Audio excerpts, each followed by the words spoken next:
Live. Hello We're there. live. We're live and talking. We We're live talk? and talking. Okay, Talking cool. alive. Barely alive. I'm still a little bit tired from the weekend, but I've also we're here. We're about. I remembered to hit record this time. I forgot to hit record I can hear it back. last time. Yes, we will I'm record also this. It will be released on YouTube one day. not full screen on Discord. Right, there we go. I I see do that. that Yeah. every time. I do that every single time. Yeah. Kevin says hi, Nia. Regine says Yeah. hello and good evening, Nia, and to everyone. Good evening. Andreas has also said hi, Nia, and good evening all. Hello, everyone. We hope you're all well. Guys, thank you for tuning in. They're awesome. They tune Well, into my radio show as well every week. They're so nice. hell yeah. All the way from Germany. How cool is that? Yeah. We've been on once. We want to do it again one day, maybe. Yes, definitely. I was actually thinking about that the other day. I thought we should arrange something again. We should, especially with what we've got coming up, right? Oh yeah. Hell yeah. I wonder what that means. It's top secret. It means I've got a burnt nose again. I go outside for a few minutes, my neck and nose are just Your red. neck? Wow. The back of my neck, yeah. Oh. Burns immediately. It's very cool. Yeah. Let a few more people trickle in and then we'll get cracking, I think. Are you, Callum? Do you burn in the sun? Yes, instantly. I have to. The second there's like a sliver of sun, it has to be factor 50. So, Yep. Oh yeah. Back to 50, boys, eh? Yeah. Better safe than sorry. I think it's really cool to have to wear factor 50 anytime we go outside, actually. And a hat. I'm a hat I guy wear now. SPF. Gotta have SPF and all the moisturizers. And... Oh, it gets in your skin and messes it all up. Ugh, feels horrible. Kevin says, missed out on Megan Trainor signing. I see you were there. I was there. Wait, that's cool. Tell us more. What's that? Oh yeah, so my friend Lucy, she's awesome. She works at Radio Oddstock as well, and she's so in with all the CD signings and meet and greets with these celebrities. And I'm very lucky because she chose me to be her concert buddy. So now I go with her to all these different concerts. We've been to like Zara Larsson, Katie Baza. We're seeing Anne Marie this weekend. And yeah, she found out about this Megan Trainor signing in London. And we both went down and it was really fun. It was a fun day. Megan was very nice. And also Lucy gave her a trainer to sign because Megan Trainor. Pretty good. Yeah, and she really loved that, and so did her brother. So yeah, that was really cool. It was a nice day, and yeah, it was always really fun whenever I get to go out with Lucy. So shout out to Lucy, she's great. Awesome. And she's got a great show on Radio Oddstock every Sunday, 12 to 1. Sundays, 12 to 1. Oh, yeah. Don't know if we'll be awake this Sunday, because quick plug, we are currently on tour. I'm getting really good at the segues, I think. Learning, living, learning, loving. It's good. But no, yes, we are currently on tour. Show 4 out of 6 will be tomorrow in Bristol. So if you're in the Bristol area, come on down to the Exchange Basement for us and a night of heavy music. This Friday we'll be in Brighton for the first time ever. Big debut. Looking forward to that. And that is at the Green Door store. We've never played there, obviously, debut. So excited about that. And then finally, London on Saturday, which is the reason we probably won't be awake, sadly, for the Radio Oddstock show on Sunday, because this is the last show on a tour with a rock band. So we're going to celebrate in style. And hopefully there's some pretty reasonable names going to that show. So hopefully we impress. Nia, what have you got on? Oh gosh, off the top of my head, hang on, I got my calendar right here. Do it. So I'm playing. That's a really good question. I have loads coming up. Hang on, I just can't think of them. Oh yeah, 17th and 18th in August. So I actually have a couple weeks off, which is nice. I think I'm playing locally. But they haven't been confirmed yet, or like they kind of have been, but I don't know the timings yet, so I'm not going to bother saying them. But August 17th and 18th, I'm playing Songfest, which is a micro music festival in Rugby, and it's hosted by Dean Friedman, who I've been opening up with this past, gosh, probably 2 years now. I open up for a few of his shows on his UK tours. And yeah, he's hosting it this year in Rugby at the Draycott Hotel. And Mike Batt, he is a headliner. And Mike Batt, he was like the Wombles. He did all that music, and he also wrote songs for Katie Mellower. So he's such a great songwriter. So I can't wait to see him. I'm playing the 18th, and you can still buy your tickets. I don't think there's a whole lot left. So if you want to come out for the weekend, go buy tickets now through Dean Friedman's website. But aside from that, I have a lot of local stuff coming up. And it's all over my Instagram. So I've been like posting like on my Instagram, which is at Nia Nichols, and Facebook, which is so yeah, you can keep up to date with all my local ones. I think I'm playing Thatch Fest as well, end of August, which is in Wimborne at the old Thatch, and that should be Oh, fun too. lovely. Oh When yeah. was that? Sorry, the Thatch show, because we're not too far It's from the there. 24th of August. 24th of August. Yeah, my time isn't confirmed yet, but I know that gig is confirmed. So yeah, I'm gonna be there. And that should be really fun. I'm looking forward to that. It'll be a good time. And then I'm playing Red Lynch, but that's more in September. Yeah. Lovely, cool. I'm going to drop a link to Songfest in the comments for you guys. So if you are looking to snatch up those last few tickets for Songfest, you can now see the link, hopefully, in the chat. We've got a few comments coming in the meantime. So Kevin says, where are we at? I went to see The Cause and Shania Twain at Hyde Park. Pretty good. Oh, I'm so jealous. I really wanted to go see Shania Twain. I've never been to Hyde Park, I think, as a venue. No, I haven't either. I mean, I know there's a lot going on recently because obviously Stevie Nicks was performing there as well. So yeah, missed out on a lot of good gigs recently. Lisa Force says, hi guys. Hello, Lisa. It's been a while. Hopefully we'll catch up with you soon. Kevin says, are you still going to do a set at the record store in Salisbury? That one's for you, Nia. I think so, at some point.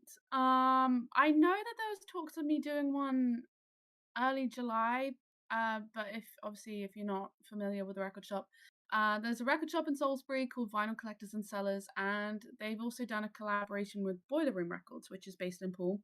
So for a couple of weeks at the beginning of July, end of June, beginning of July, they shut for I think 2-ish weeks and did a whole refurbishment of the whole store. And it's been great, since they reopened. It's just they got a lot of new stuff in, a lot of like Taylor Swift and Fleetwood Mac and ABBA, which I love ABBA, so that's all I care about. But as well as that, we have the pre-owned stuff. But I don't know when I'm going to be playing there. I know I am going to be playing there soon, but I think they were trying to figure out a good time to sort of set something up because it was really hectic when they reopened. So I'm not sure, but I will be because I also work at the record shop, so I'll poke Paul. Yeah, we'll keep an eye out for that. We actually nearly played a show at the Boiler Room store down in Poole. It fell through, sadly. Yeah, we had I think there was a clash of shows and different dates and stuff.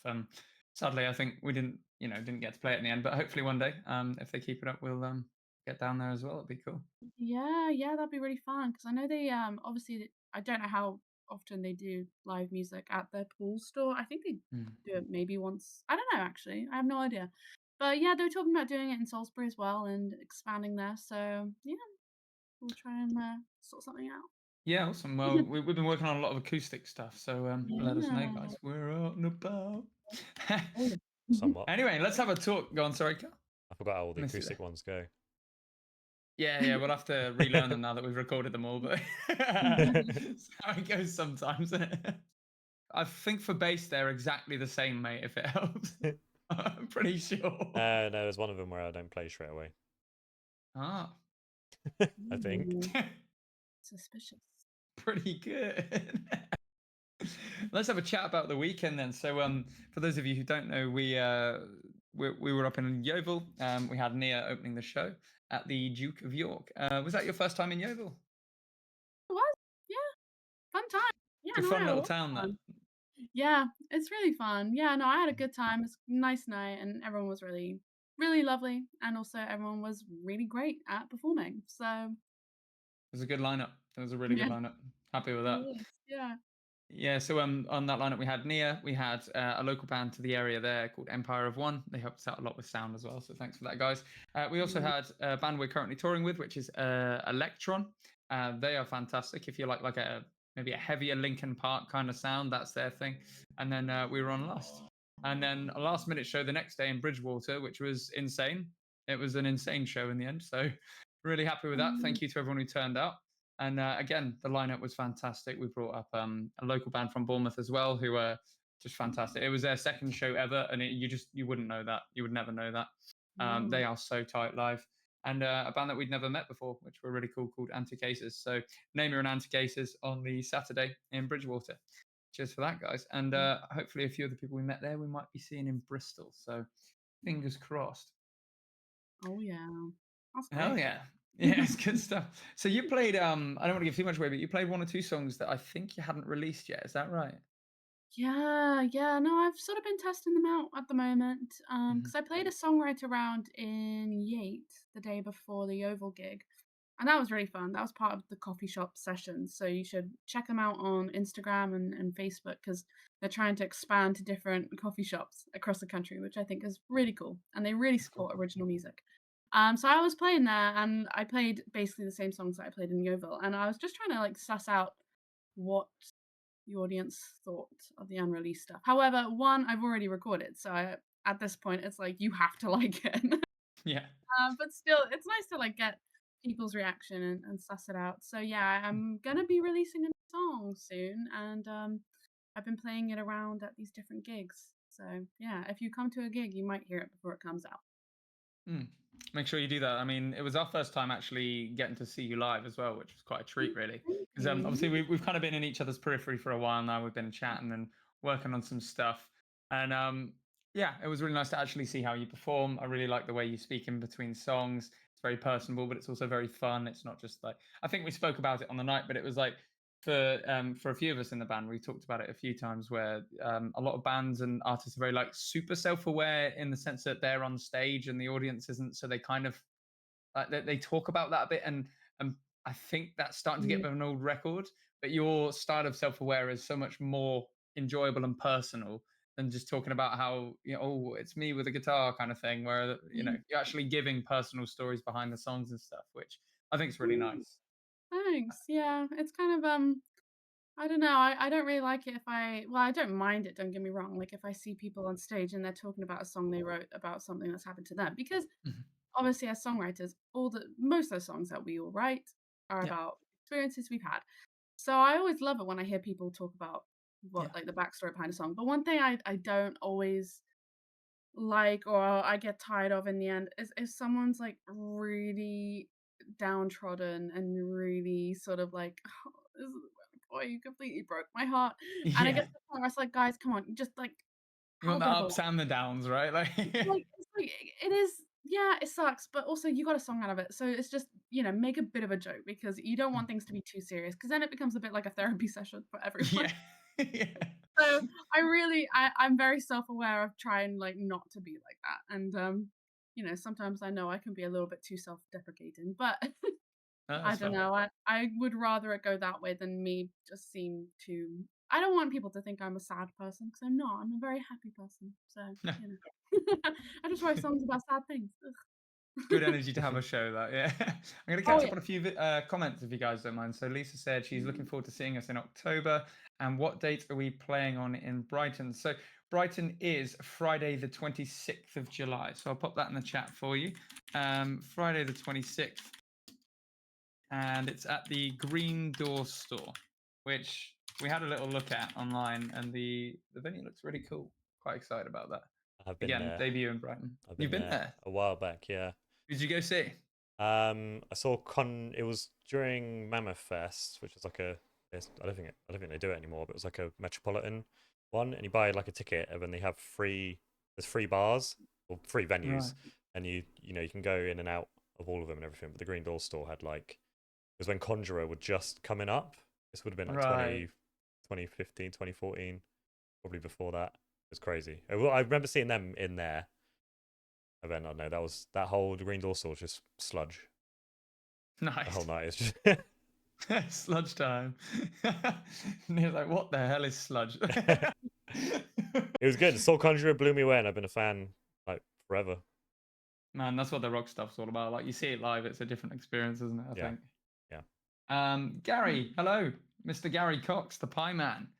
So for those of you who don't know, Gary Cox owns Premier Pastries up in Yeovil, and this man brought us a box of pies at the weekend. And Nia, I said I would let you try one, but I'm afraid we ate them all. Sorry about that. They are phenomenal. Oh man, I love pies. Next time you get up to Yeovil, you absolutely must visit Premier Pastries, and that goes to anyone watching. If you've been to Yeovil and you've not been to Premier Pastries, then well, you fucked up. So get there. It's so good. It's genuinely one of our highlights. So as soon as we're booking a show in Yeovil, we're all like, if we get up there early enough, boys. Every single time. Yeah. But no, Gary's great. He come down to the show at the weekend. He said it was an awesome night. Said you were pretty good as well, Nia. So, and that's high praise from the Pie Man. He's a big rocker. So, where are we going to? So, Lisa says they're awesome lads, and music, in my opinion, is the best. Thank you very much, Lisa. We're I think we've had some of the best shows, even though the Yeovil crowd wasn't massive the other day. We had quite a small, intimate show, right? But it felt like just one of something connected on that night. I think it was really fun. And again, we're not working with a big PA system. There's no technical sort of stage requirements. There's no lighting and stuff like that we're working with. But I felt like it was a really fun show. It kind of felt like we could just loosen up and have a bit of fun. Yeah, great stuff. And Gary says the Green Doors is ace. So yeah, I'm really looking forward to that. Again, every time we go to a new city, it's like, if we get time, let's go check some stuff out and hope the venue's awesome. Cool. That's all caught up. All right. Callum, have you got anything written down, sir? Not really. I jumped you, did I? I got you. That's bright. I can't remember what we asked Nia last time. Right. What's happened since the last time we've had you on? Where have you been? You released anything? What month was it when we had the last chat? Because this is where I get a bit confused. Look it up Yeah, very so my quick. timeline's all messed up. You can look it up very quickly. February or March? It might have been around that time. Well, Callum is the king of the archive, he'll know.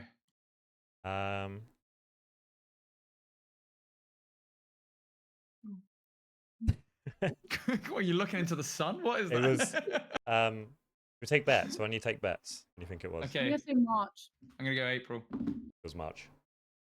Oh, yeah. Okay, I forfeit. I lose.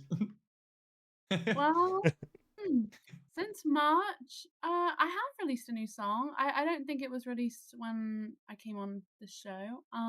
Called "Fool Again," and I was really excited about that one because I normally do stuff that's more country / Americana, whatever.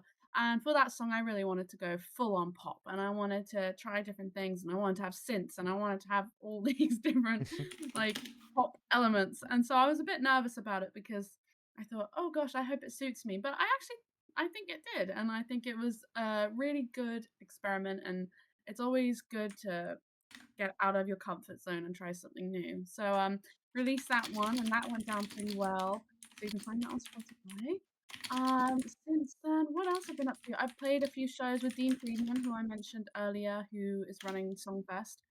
And oh man, those shows were so much fun because he played one in Essex, in Rayleigh, and he had 250 seats sold.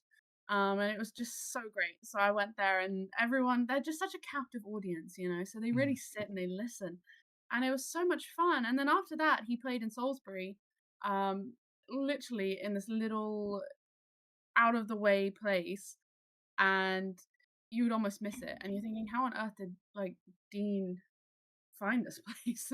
He's an American. He's from like New York, so you're thinking, oh my gosh, what's he doing here?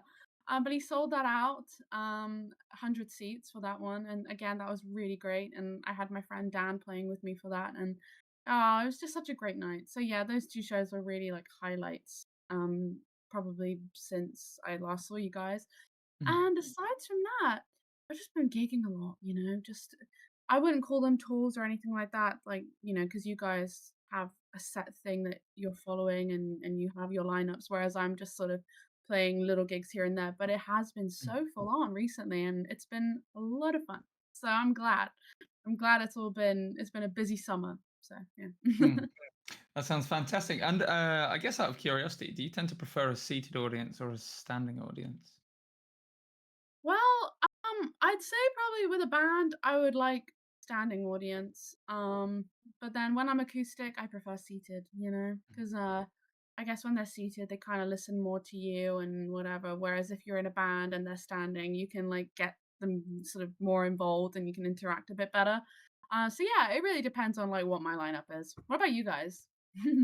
Standing audience, absolutely. Mm. Yeah. Yeah. You can't have I like a mean, rowing I pit with a seat. Well, you can, I guess, but yeah, the seated audience. We have done a few shows with seated audiences, and we're looking at doing one. I think it's the 1st of February next year that I can't say too much about, but keep an eye on the 1st of February next year, guys. Everyone, we need everyone at that one, literally everyone, hopefully, because it's a big venue. But that aside, just coming out of the lockdowns, we played our first show back at the old fire station in Bournemouth, and that was a seated show, which was like pretty weird for us. It was a very strange sort of situation to be in, but I do feel like there was kind of like this agitation that people wanted to be stood, and the fact that they couldn't be probably made them want to be stood more. But it was really fun nonetheless, and obviously there's going to be like an absolute euphoria from coming out of the lockdowns and being in like I mean I was living in a tiny flat, just 4 white walls basically, and then suddenly we're back on stage. So that was yeah, that was kind of I guess our real experience with a seated show. Um, Mm, since then we've yeah. not had the opportunity to do them.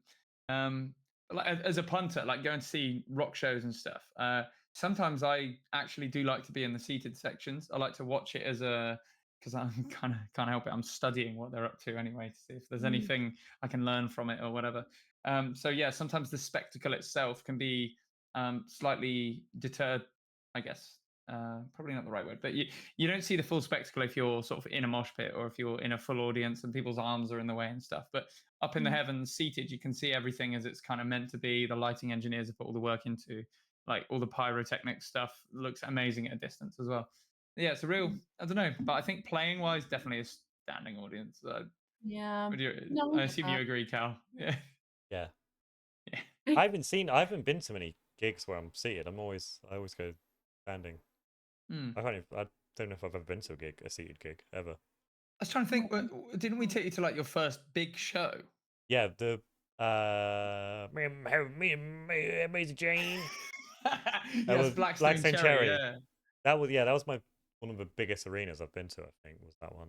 Must have they been. were fantastic. If you're looking for a good in from country through to like blues and rock, Blackstone Cherry, like Southern Americana vibe to them, right on into the rock scene. They're fantastic. They're like one of my favorite live bands. Absolutely, really good. I thought the Darkness were better.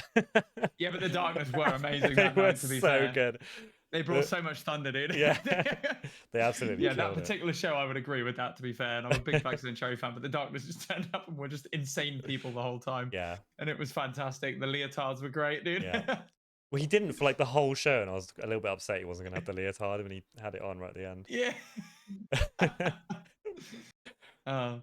That's an interesting topic, actually. We could talk about that. Like stage outfits and stuff. I wanted to raise this one because Nia had a fantastic stage outfit for our show on Friday. And what was it you said about it on the night? Um, well, I just thought because this is like a rock band lineup, and I thought, how could I fit in any less? I was like, I'll just wear this bright red little dress with a huge heart on it. Yeah. And yeah, it was fun. I love doing that.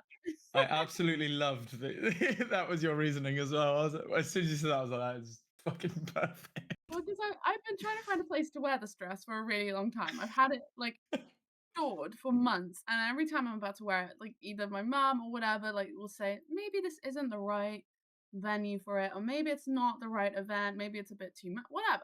And I Yeah. thought, you know what, this isn't the right event, and I'm gonna do it. And that's exactly why to do it. Yeah, it's fantastic. Just got a few things coming in the chat. So Kevin says, good feedback for Fool Again in Andover. Oh, thanks, Kevin. I appreciate that. Fantastic. And Lisa says, do you have the link for getting tickets for Friday? Yep, I'll get that to you in just a moment. So we're talking about sort of outfits and stuff. Have you got any? Actually, it's a bit of a completely different subject, but have you got sort of plans to work with a full band as well as sort of solo acoustic stuff? Yeah, I have a few guys over in Andover that I know for a fact I can call on if I have a big show coming up.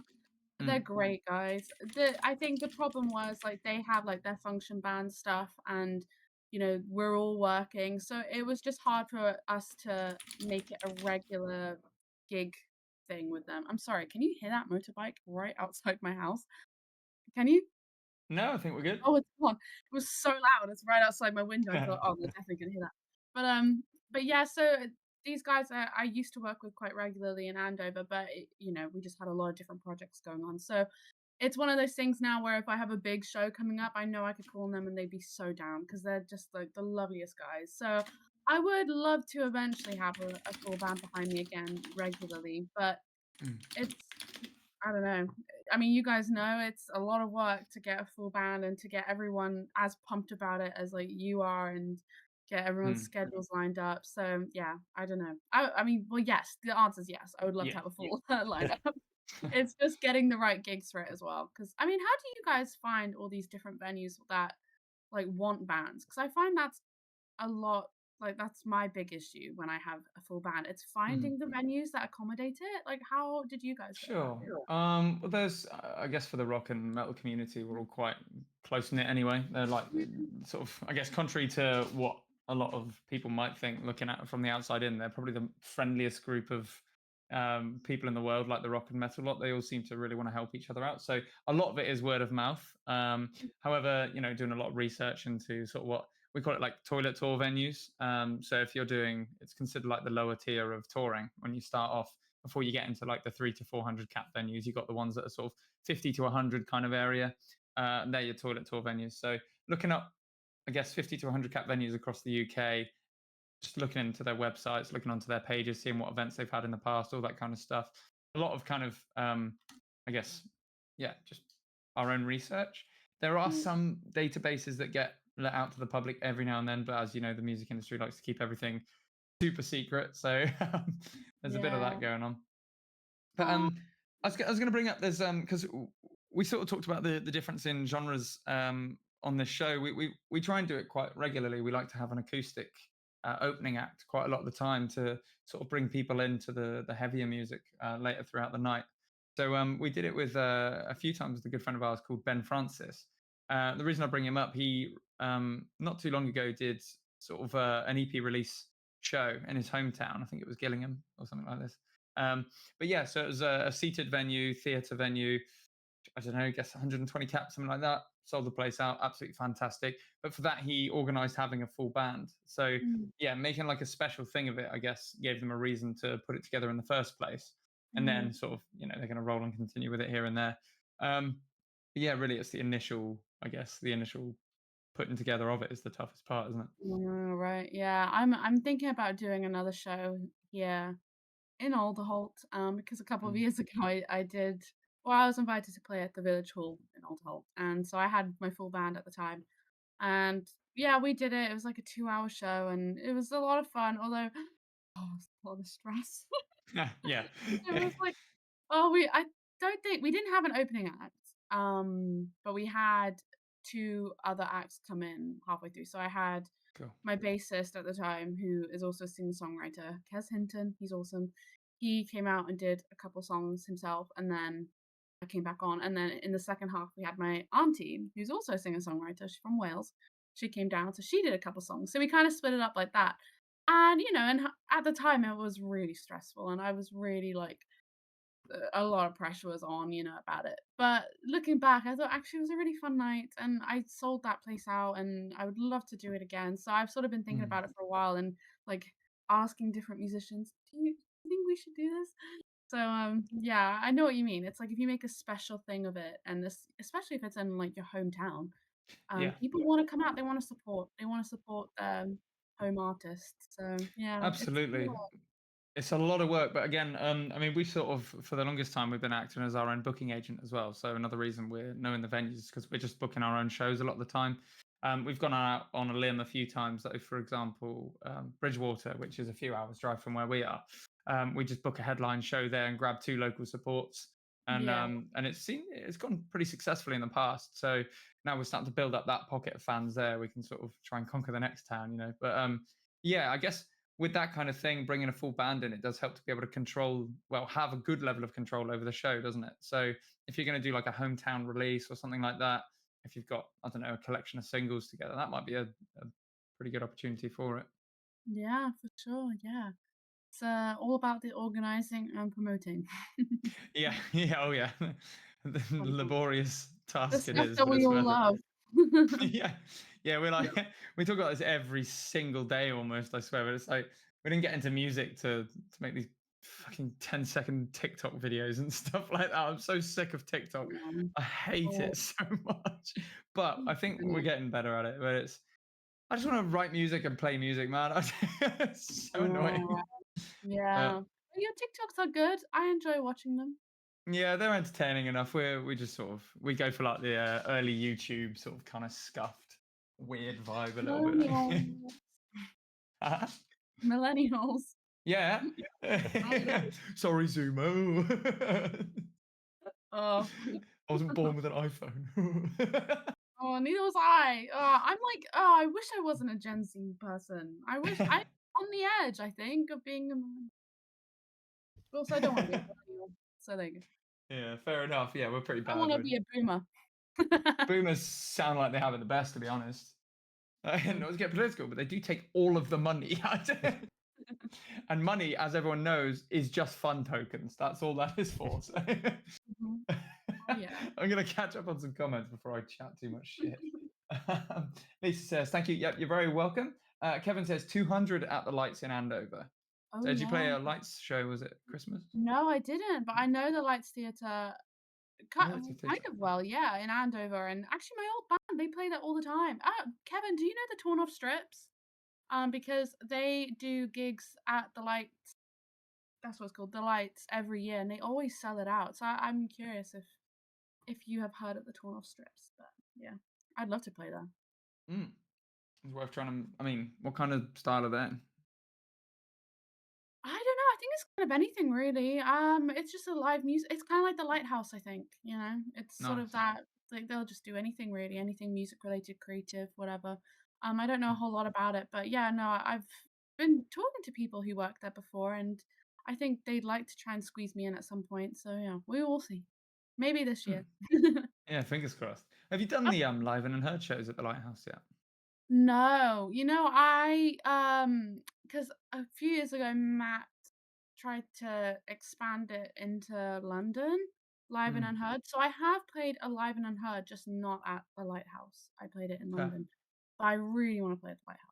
So I Yeah. The downstairs venue is normally where they do it. Have you know the one I'm on about, the auditorium room? Yeah, it's really good. yeah, It's probably got one of the best light and sound rigs in Poole, definitely Poole, yeah, at least. yeah. Probably It looks- Dorset. So yeah. yeah, I think you'd suit that. Well, yeah, I don't know what his lineup's like for the year. I don't know how booked up they are, but it'd be worth having a chat with Matt and that because they do a lot for music down here, They especially. do. Yeah, they're very supportive. And Kevin says he does know Torn Off Strips. And Jane Penfound Indeed. is her friend.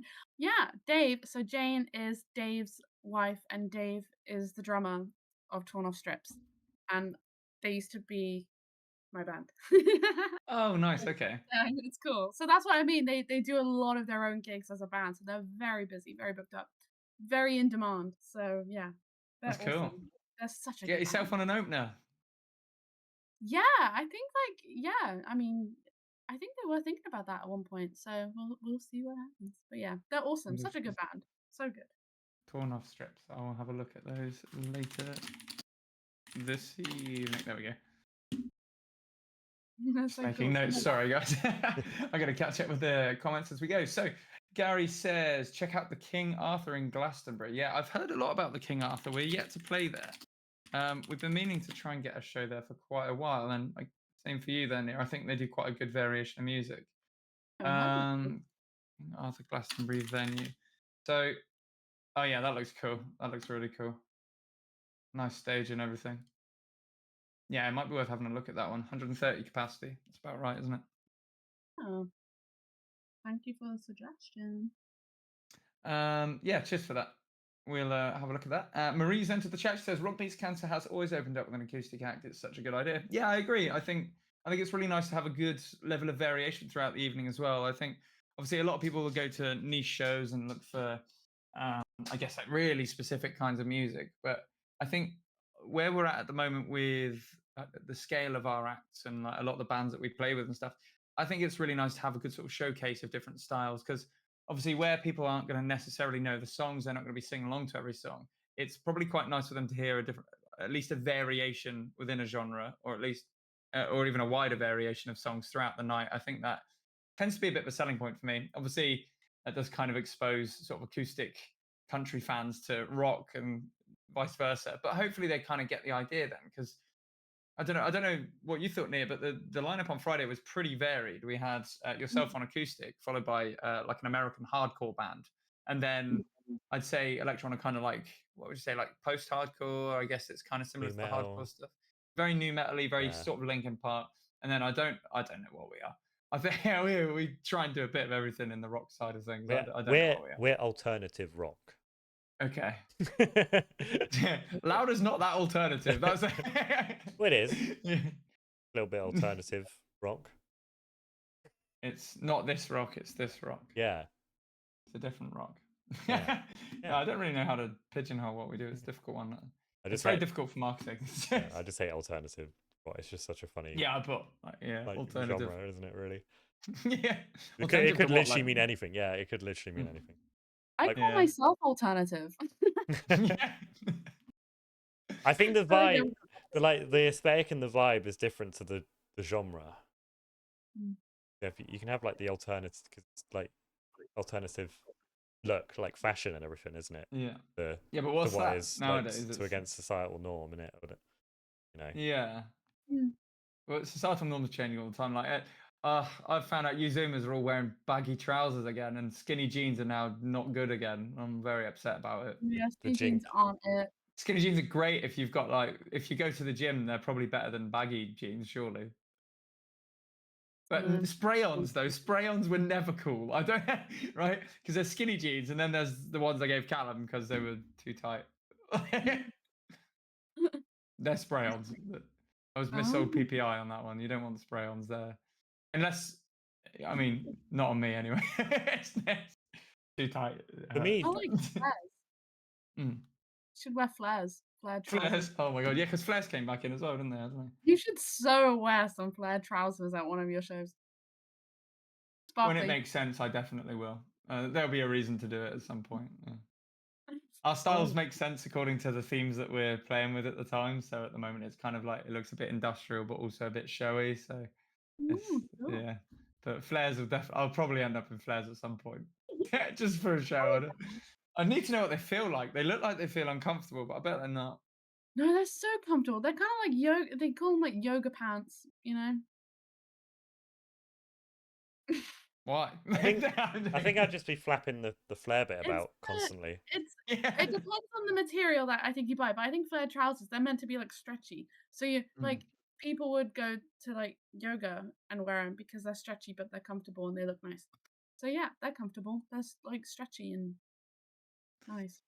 Fair enough. I think fashion goes in like bouts of about 20 years, doesn't it? Because it's normally about 20 years behind or 30 years behind even. Because I know we had 80s nostalgia recently, but we've definitely entered the 90s nostalgia. Avril Lavigne's back on tour. Fucking Oasis are talking about it. You got, again, the baggy jeans are back in. That's, man, I know you kids. I know you kids won't know this, but in the 90s, baggy jeans was it. It's just it again. It's grunge again. We're going for full grunge. It's not a bad thing. If we roll round to grunge and rock again, I'm down. I think it'll be fun. Yeah, fair play. Well, country's really big now, and I don't know when it was ever big in history. So probably 60s and 70s it was. In the UK? I doubt it. It's like every 40 or 50. Oh, in the UK, yeah, I'm not sure because America's very different. Yeah, America. Is it like every sort of 40 or 50 years it rotates again, doesn't it? Like it's a bit of a generalization, but you can look at like 1930s and 20s. Was that kind of the bluegrass era more so? I can't really remember my music history too well. I have no idea. Something like that. I was when there was flappers. Flappers, mate. Sorry, just very Dorset. Be like Glenn Miller in The Mood. Yeah. Jeez. And yes, also hi Marie, hello. So rolling down through the comments, we've gone through Torn Off Strips, and Kevin says he did buy your album when Dean Friedman was at the store in Salisbury. Yes, I remember you, Kevin. Yes, it was so Dean Friedman performed a little acoustic set in the record shop in Salisbury right before his Salisbury show. And yeah, it was so great. It was packed. Like so many people turned up for it. And Kevin was there, but I don't think Kevin was there to see Dean. I don't think if I'm correct, I don't know, Kevin, you can correct me. I don't think he was there for any reason other than just like he was there. And when we said, yeah, Dean Friedman's going to be playing, and he stuck around and he listened and he bought one of my CDs, which was really nice. And he sent me a really nice message afterwards as well. So, Wow, yes, thanks, Kevin. Thank you for watching the live stream. fantastic. Marie says, "Oh, your music is different depending on the song for real." Yeah, yeah. I think it's fun though. I like to have so much dynamic throughout a set. I think and I quite like the set building element. I don't know about you. Do you sort of, when you think, obviously when you write a set, you're thinking about like what moods do you want to pursue Yeah, throughout the night? Yeah. for sure. Yeah, I always like to have a little quiet section. I Mm, mean, when I was with a band, we always did it. So we started hard, and then yeah. we went a couple songs in, and then I would have like a little acoustic section. So I'd play a song by myself on the guitar, maybe Mm. with like a bit of backing vocals or a bass, and then they'd all come back in, and then you end on like a song. Yeah, absolutely agree. We try and have a similar sort of thing. I mean, depending on the length of the set, we'll sort of mess around with that and maybe come up and down a few times. But yeah, pretty well.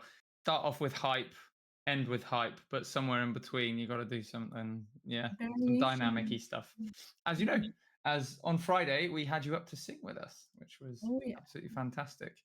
I'm gutted the mic cut out. I'm investigating as to why that is in post. We did Yeah, that's so manage to get a strange. fix pretty quick, though, I think. It I was hope. fine. I mean, yeah, I couldn't hear myself, so I feel like maybe that was a blessing in disguise because I might have just sounded like a drowned rat. Well, I can hear you in my in-ears, and you sounded great. So But you're fantastic. Don't worry I about it. obviously know the song very well and I was practicing it anyway, so I was confident on it, but I just, Mm. I don't know, I was just Uh, worried I was gonna just sound luck crap. of the draw on a night sometimes, isn't it? Yeah, so We have true. some shows that are the smoothest thing in the world. Not a single issue. Like Cobblestones, not one problem really. Stevie had a bit of a guitar buzz. That was about it. Then we've had shows where everything that can go wrong does, and you just like it's so distracting from the performance, isn't it? Oh god, yeah, you gotta try and keep yourself in that mindset and not get distracted, yeah. Mm. It happens. Have you got any? Have you got any sort of horror stories as to things going wrong at a show? Yeah, when I played at the Village Hall in Alderholt. 'Cause so when we did it, right, because my band and I were invited to play, the issue was I didn't have a sound guy for it, and my guitarist was essentially the sound guy because he is a really good sound engineer, Mm. but it's really hard when you're on stage performing for him Yep. to go back and forth. So we hired, like, this, uh film crew. So they were part of the film course at Barspar because I was still in uni then, or I might have just left. I can't remember. But I knew the guys and they're so lovely. So they came down specially to sort of help with the lighting and film things and kind of help with the sound as well. The problem was when they came down, they got the lighting perfect, filmed perfect, but they were struggling with the sound system as well. And then my guitarist was also struggling with, and everything was like a bit so when I was on stage, I just could not hear myself, and I was Mm. so worried about it because I thought, "God, if the one person everyone needs to hear is me." Like, Yeah. and I can't hear myself, and I don't even know what the audience are hearing.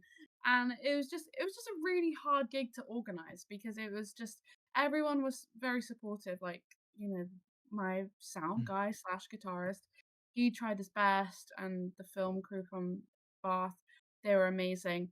But it was just, as you said, everything was going wrong. So a monitor wasn't working, or this wasn't working, or I don't know, something was feedbacking and this person's DI wasn't, and it was just one thing after another. So I was really, the whole entire show, I was basically on edge thinking, how do I Mm. sound? Do I sound okay? And it was a bit of a hard one for me to get through. Whereas I guess if you had like a sound engineer setting it up and they know their gear, Yeah. they can sort it out. But it was just really, yeah, it was hard. But not dissing it because everyone really came together to try and pull it off. It was just hard because, Mm. we didn't have a lot of time and yeah, didn't have all the gear or all the support. So it was, but you learn from it. And now I Yeah. know next time when I'm gonna go, I shouldn't just like, I need to have like a proper, not proper because my guitarist is a proper sound engineer, but I need to have an extra sound person to like Someone dedicated to the have part, his, I suppose. Yeah. yeah. So Mm. because it was hard for my guitarist to be on stage and like play and then try to adjust things and yeah, it was difficult and yeah, but you live and you learn. You got to make these mistakes, otherwise you're never gonna Yeah. get the experience. So It's kind of it was trial by fire, isn't it? I find that a lot with gigs. exactly, and I played other like gigs with my bands, like multiple different bands over the years, and it's always like it's been fine. But my thing is always I can't hear myself on the monitor, and I Mm. really struggle, and that's something that put me off bands for a little bit because I don't want to come across as flat. I get you. And I always really struggle to hear myself on stage with who like whatever band I've been with. Like it's just always the monitor is never quite loud enough for me. And I'm always Yeah. saying sound like On turn stage them up. monitoring's a tough one as well. Have you It is, considered yeah. in-ear monitors at all?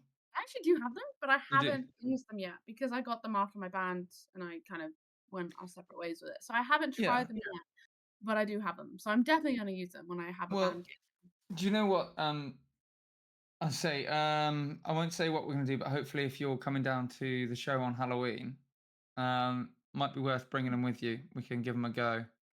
So we'll do. Yeah, and we can, yeah, because if we're gonna do that thing, then it might be worth. You know how loud we are, Yeah. right?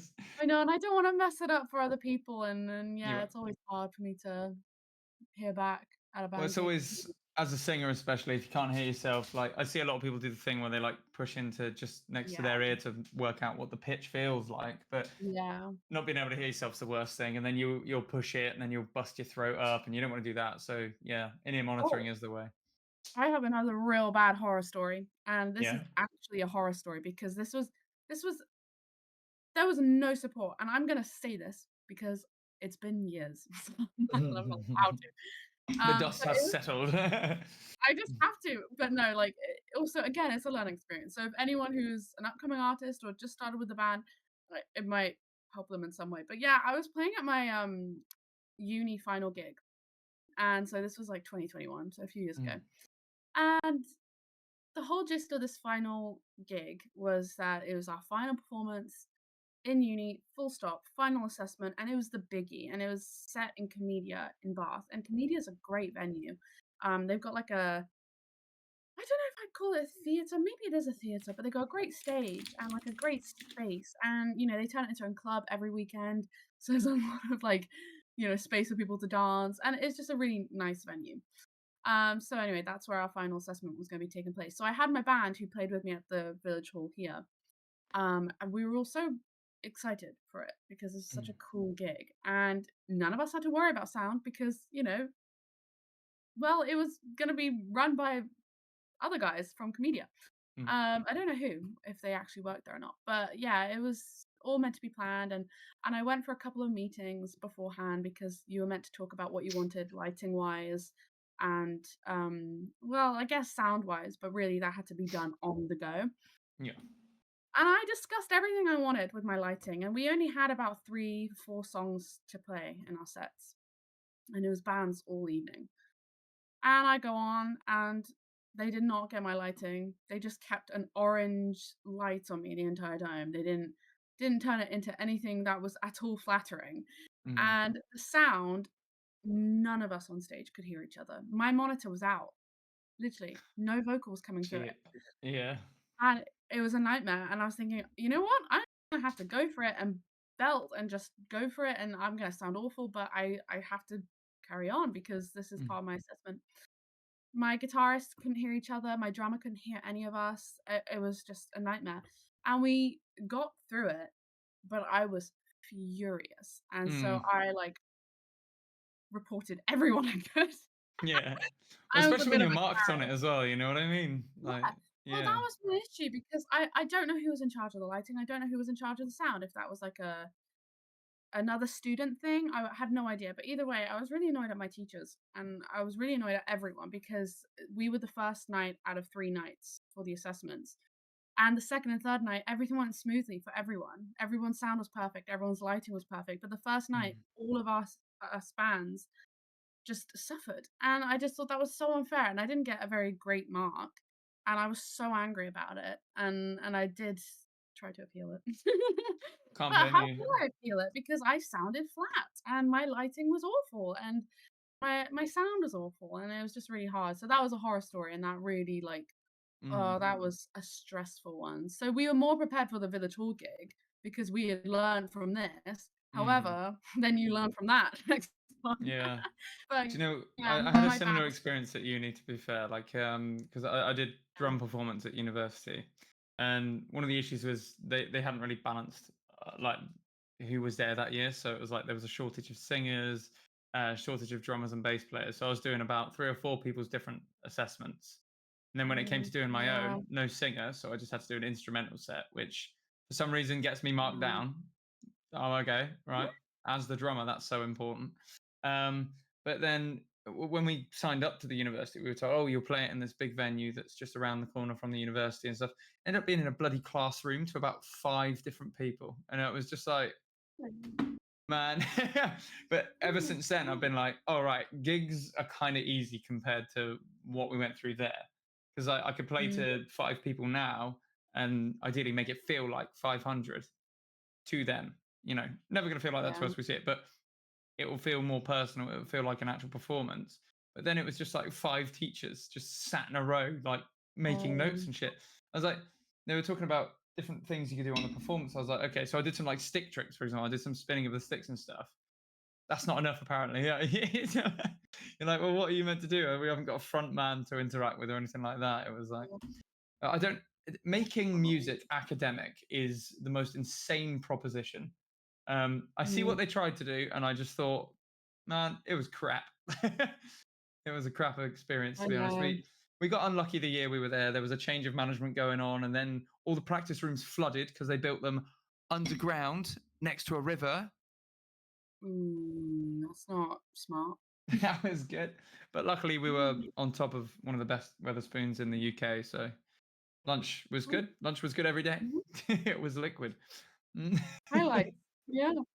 Oh god, yeah, no, I agree with that because I mean I didn't have I feel like I can say it because you know I'm out of uni now, but I didn't enjoy uni at all, and like I went to sort of give myself some experience and to not so I didn't have to go straight into a job for like you know after school, and I could Yeah. still concentrate on my music, which I did, and I did really well. I mean, I got signed to my record company during my uni time. I got signed to my publishing company during that time, and so you know I'm proud of myself for what I managed to do.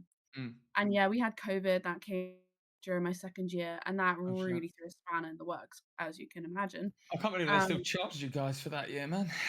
That's insane. And that was another reason why I was furious when we had this final assessment because a lot of my friends who were also doing that same assessment, they I think oh god, if I can remember correctly, because we had all these weird lockdowns and obviously these weird rules of like you can't be in a room, like you can't be in a group of more than 4 or 5 or 6 or whatever. Completely arbitrary, made up rules, by the way. They admitted to it recently in court that the 2-meter rule was just made up on the spot. I can imagine. And I mean, one of my friends in particular, he was saying like, gosh, they only opened the practice rooms in uni a week before our final assessments or something. It was something silly like that. So we weren't allowed to rehearse or we were in a lockdown until the final assessment. And then everyone just expected us to like get on stage as if we've been practicing for months when all the other previous years had the whole year to practice for it and we had less than a month and you know trying to schedule everyone in for like the same times or you know make sure you're not double booking or trying to find space in the rehearsal rooms it's impossible in a month. So that was another reason why I was so angry because I thought I can't believe you're doing this to us and I just didn't like uni. It just wasn't for me. And I feel like I'm allowed to say that. I paid for it. So I can say it. No, I tend to agree with you there. It cost me 30 grand and it sucked.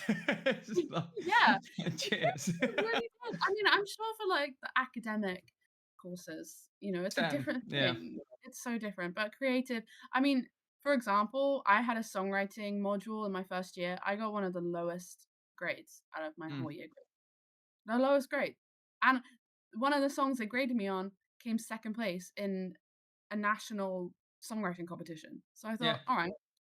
So apparently, according to my lecturers, Yeah, who I'm are the worst lecturing, one not here. playing, by the way. I found that a lot of not to shit on them too much, a few of the lecturers had kind of passed their glory days a bit and just seemed a bit bitter. I kind of got that vibe out of a lot of them. And yeah, I mean, You gotta be careful it's of not an that. ideal situation, yeah.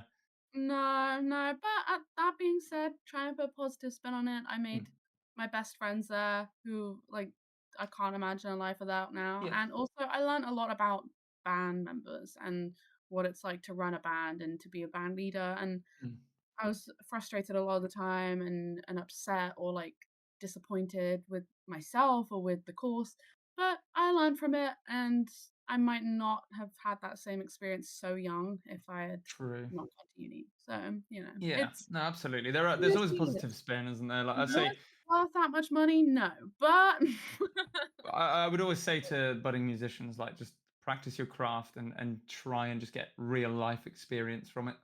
Like try and absolutely. go out and just play some stages and suck for a bit. Like learn the hard way rather than Yeah. yeah. Because for me, the uni thing, the stuff I did find useful was all extracurricular. So there was one module I did find useful, and that was the music business management side. So it was like planning out a tour and all that kind of stuff. Obviously, that's been great for us.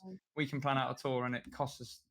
I mean, unbelievably, on our first tour, we're making like it's not a lot, but a small profit, which is insane. Like, and if we can scale that up, then jobs are good. And you know what I mean? It's just Mhm. now working on that over time. But other than that, the all the useful stuff was extracurricular. So the producer we worked with recently, I actually went to his masterclass 10 years before we worked with him at university. He came in to talk about all the way he mixes and masters, and I found that quite inspirational when he came in. So that's Ramesh Dodangoda up in Wales. And he was phenomenal. He was showing us all these mixes he was doing at the time for like Bring Me the Horizon and these huge bands, and he's been doing them since. And that made me like, okay, one day I want to work with this guy. And recently we actually got to do that, which is fantastic. Aside from Mm. that, though, university for me was mostly um, really just tutors talking about politics. So we were coming toward the Brexit era. It was like 2012, 2013, moving into 2014. This conversation was starting to be had. And all we got every day was just, I don't know, it just seemed like they were just talking about politics more than music a lot of the time. And I just ended up just not going to lessons. I was just so fed up with it. I was like, it's not worth time. That time could be spent actually on the instrument or like learning theory on YouTube, which is to me a better resource than university now is, especially in creative arts. Like you can learn piano on YouTube way quicker, or I say that it's good to have hands-on expertise from like a private tutor, but university itself for me was just I don't know. It was a bit of a I don't want to say a waste of time, but close to certainly a waste Yeah. of money. Like it's Yeah. not worth that. No, it's not. And as we said before, it's hard with a creative subject because music's so Mm, subjective. So, you know, a teacher might say, "Oh, your performance wasn't good." Like mm. the fact that you didn't have a singer on your performance. However, to some people, like they prefer instrumental music and they prefer that, you know? And it's like, how can someone sit there and then grade someone's work? That's really personal Yeah, and and it's hard. aside from that, I feel like there's just a course for everything. There's a course in Taylor Swift history. Like Oh yeah. who's who's actually doing that? What are you getting from that? Like the university institution itself has gone way too far off the end to be, and it needs to be rethought. It's making so much money and it's not really providing anyone with anything. I mean, the fact that everyone's got a degree now means if you want to work at McDonald's, you need one, don't you? So Yeah. they've got a university too. So don't worry, you can get that degree. Yeah. It's Yeah. insane. It's so Uh, true. just in these insane institutions, I don't know. We're probably due a bit of change at some point. I think we'll see it Oh, probably. 100%. Yeah, Mm. definitely. Yeah, mind you, AI is going to take over and rule us all, so it doesn't matter. We can chill out. Yeah, yeah. If AI can just do my jobs for me, and then I can just Mm. chill. That's I was trying to explain this to my dad because obviously, well, not obviously, but from more like an academic background, and so we sort of talk about real jobs versus music jobs, right? And I'm Mm, sure every musician under the son has had that conversation with their parents, most likely. Yeah. For me, it's like trying to explain to my dad that if we can make the fact that it's four of us on stage and it can only be us four doing that thing and creating a human experience where people are coming to see you and be part of this thing that we can't really explain, but like, I guess, for want of a better phrase, we're summoning the muse with them. We're going to create that moment that can't really be quantified. Well, my other work's data analysis, and I'm seeing about 90% less jobs in the last year appear because AI is coming along and doing that. AI won't be able to create that human experience in the same way. So actually, I'm future proofing it. Like trying to explain that was because Makes it sense. sounds probably just like an angry millennial, and I'm aware of that. Oh, I get that. Yeah. Although I have been seeing a lot of AI written Mm. songs, and oh my god, some of them are scary good. And I think, Yeah, yeah, that is a ooh, my friend made a walk-on song for one of our other friends who's a boxer, and he made it in like 2 minutes. so But it's scary. mid. It's mid. Oh, we shouldn't be promoting that. None of us No, should use AI. It's so no, bad. no, Scary. absolutely So not. scary.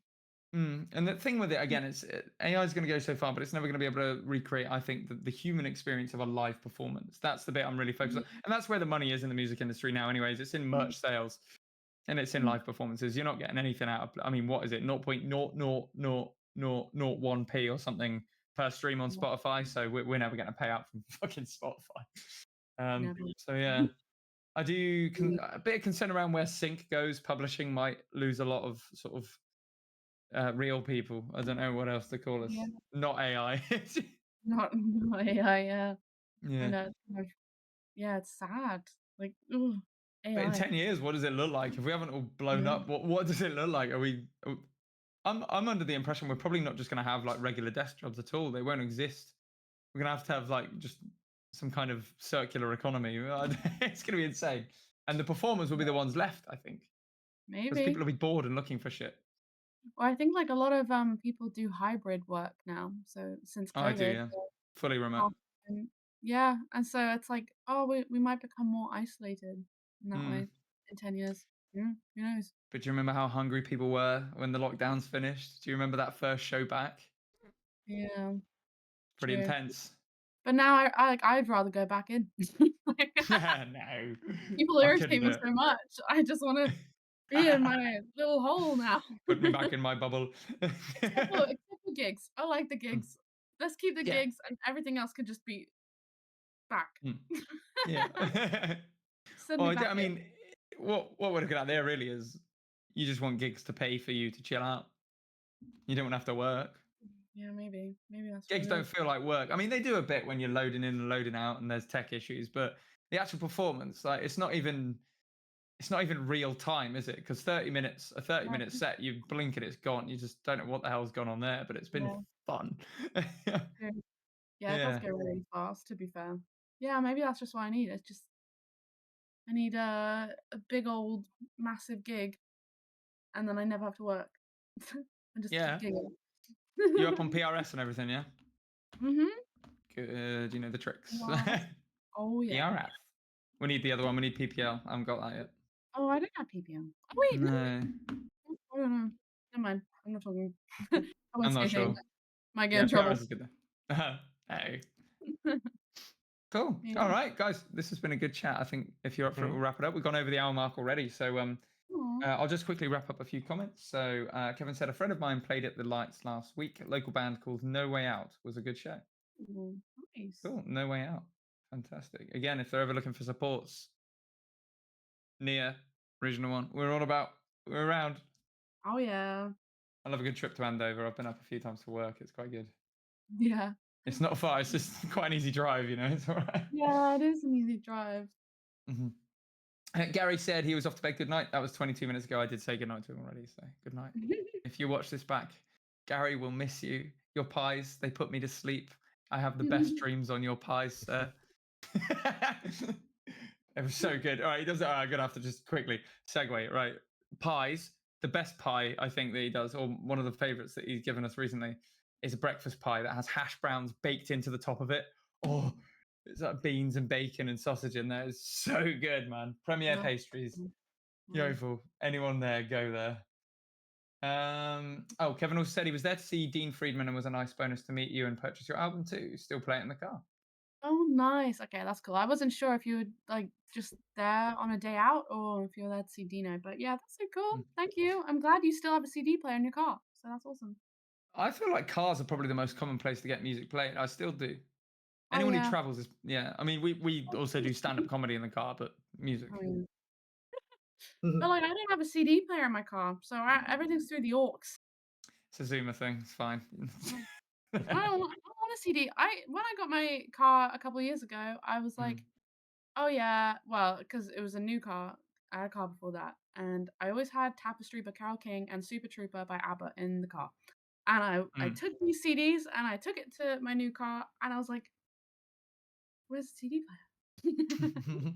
I was like, "What am I gonna do?" Yeah, you could get one. I mean, you can. True, but I don't want to mess It around costs with it. money. Yeah. Yeah. Yeah, I did a radio reinstallation on my old car, kind of thing. Like it's all right. It's not bad. It is worth having the CD player, but yeah, I don't think I could live without the CD player. I have a lot of CDs. I still like to hold the thing. Call me I old fashioned. have a CD player there. I got one. So now, can you Awesome. see it? Yeah. There's a I CD think player. so. Is that a vinyl player as well? No, it's a CD, Bluetooth, and I think it's got like a radio thing, but I've never used the radio. But yeah, so I got all my CDs. Mm. Awesome. Yeah, you got to have it. I'm surprised that someone who works in a record store doesn't have a record player though. I did, but I don't really play records, to be honest. Yeah. And I'm a fake fan. What can I say? Yeah, I don't have one either. To be fair, I'm just taking the piss, really. I've often like heard they're like the best thing to have and the whole sensation of it, but I wonder how much is nostalgia because CD quality is better. Don't care what people say is objectively better, and it still has the put it in the drive thing. So I guess moving it, I don't know. Yeah. Cool. All right, cool. Last few comments then. So Lisa says, good night, all. Good night, Lisa. Good to see you again. Or, well, it will be in October, which is going to be pretty fun, I think. That's going to be a fun show. So, yeah, October's good. It's looking pretty busy. We got a lot of shows in October, including Halloween down at the Anvil in Bournemouth. So if you can make it down, there will be prizes for fancy dress. We are currently just finalizing the lineup. So there'll be some news coming out about that over the next few weeks to months. Probably once we finish this tour, we'll start talking about the next local show because we haven't got any others now until October, which is wild. Keep them hungry, you've got to keep them hungry. Oh, yeah. And write some songs, which we're going to test out at the Halloween show. Spoiler alert. Nice. It's going to be good. Looking forward to it. And Nia, we've got a secret project with you. I'm really looking forward to showing the world what this looks like. We will get that wrapped up soon too. Do you want to tell people just again, if you have a moment, where you're at in the coming few weeks, your August shows?